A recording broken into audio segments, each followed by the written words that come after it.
falando de treinamento, a definição conceitual do serviço não é a problemática que a gente deve discutir.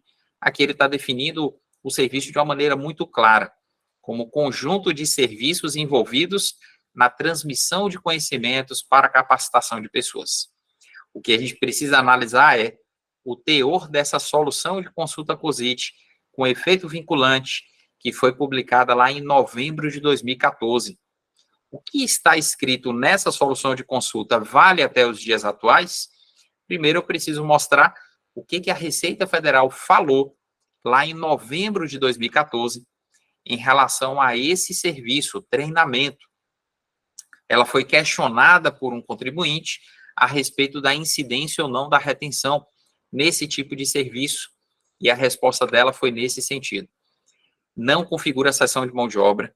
A atividade de treinamento e ensino é executada na sede da empresa contratante, quando a empresa contratada em sua própria sede elabora todas as atividades necessárias à prestação de serviço, inclusive o material didático a ser utilizado, e seus professores ministrem os cursos contratados sem a coordenação ou comando da empresa contratante.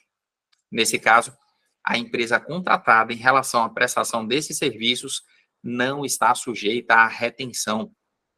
E aí vamos analisar. O que está dito aqui se aplica para todo e qualquer treinamento? Olha, naquele contexto de 2014, a Receita Federal estava explicando a hipótese de incidência quando quando o treinamento ocorria nas dependências do tomador.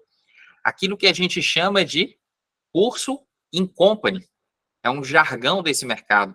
Aquele curso que é feito com o deslocamento dos instrutores para dentro das dependências do tomador de serviço ou para um local escolhido, eleito pelo tomador de serviço. É que treinamento realizado nas dependências do próprio prestador não pode ser cessão de mão de obra. Inclusive, por essa razão, o curso que vocês estão participando aqui não pode ser considerado cessão de mão de obra, porque a Open está usando de uma plataforma digital para transmitir o treinamento, mas os prestadores de serviços, os instrutores, estão na sede da própria empresa contratada. Isso desconfigura a cessão de mão de obra.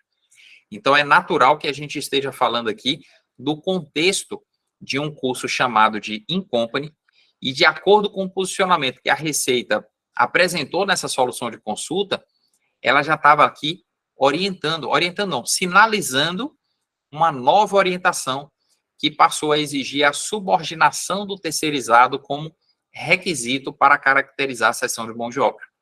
O detalhe é que, em novembro de 2014, quando ela publicou essa solução COSIT, a Receita Federal falou isso apenas para treinamento. E um pouco mais adiante, em agosto de 2016, isso constou da solução COSIT número 114 daquele ano e de outras que vieram na sequência. Ou seja, a Receita começou a mudar através dessa solução COSIT que eu acabei de mostrar para vocês. Ela começou a entender que cessão de mão de obra não envolveria o simples deslocamento dos trabalhadores para executar o serviço na sede do tomador. Ela começou a dizer, não é preciso mais, é preciso que os trabalhadores eles executem o serviço sob a coordenação do tomador. Se não houver essa característica, não há que se falar em cessão de mão de obra.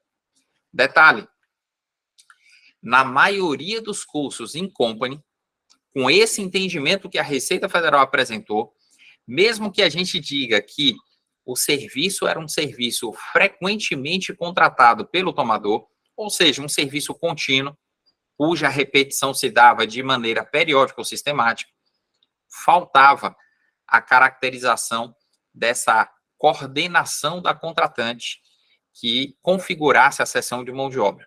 E por isso a conclusão era, raramente havia incidência de retenção em treinamentos. Muito raramente. Por quê? Porque precisaria uma empresa contratar um prestador para fornecer a mão de obra dos professores, mas o próprio tomador definir, por exemplo, o material didático, definir a metodologia e tratar aqueles instrutores de treinamento como se fossem seus colaboradores, no sentido de coordenar a mão de obra deles, o trabalho que eles iriam realizar. Isso, na prática, acontecia em casos raríssimos. Só que a gente precisa entender, essa interpretação da Receita Federal foi objeto de alteração. E com a mudança do entendimento da Receita acerca do conceito de cessão de mão de obra, ocorrida há pouco mais de 2 anos, em junho de 2021, a solução COSIT número 312 de 2014, que a gente acabou de ler na tela anterior, ela não tem mais efeitos. E a retenção é devida se houver o deslocamento dos trabalhadores para a sede do tomador para realizar esse serviço, desde que se trate de um serviço contínuo.